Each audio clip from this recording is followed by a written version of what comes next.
सेनगाव ते रिसोड मार्गावर सुलदली फाटा येथे सेनगाव पोलिसांनी केलेल्या तपासणीमध्ये पान मसाल्यासोबतच गुटख्याची वाहतूक करणाऱ्या जीपसह 2.9 लाख रुपयांचा मुद्देमाल जप्त केला आहे.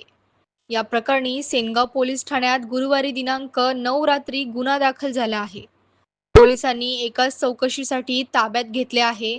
सहाय्यक पोलीस निरीक्षक संग्राम जाधव, जमादार परसराम नागरे, सुभाष चव्हाण, राजू जाधव, जीवन मस्के यांच्या पथकाने गुरुवारी दिनांक 9 तारखेला वाहनांची तपासणी सुरू केली होती.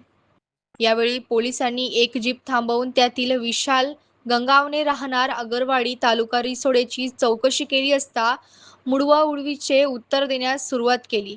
पोलिसांनी जीपची तपासणी केली असता त्यात गुटखा व प्रतिबंधक पान मसाल्याचे पुढे आढळून आले. पोलिसांनी जीप व पान मसाला जप्त करून सेनगाव पोलीस ठाण्यात आणला आहे. पोलिसांनी विशालची अधिक चौकशी केली असता त्यांनी इम्रान खान पठाण राहणार अमरदासनगर रिसोड यांच्या सांगण्यावरून पान मसाला व गुटखा पुढे नेले जात असल्याचे सांगितले. या प्रकरणी जमादार परसराम नागरे यांच्या तक्रारीवरून पोलिसांनी विशाल गंगावणे व इम्रान खान पठाण यांच्या विरुद्ध गुन्हा दाखल केला आहे. जमादार राजू जाधव पुढील तपास करीत आहेत.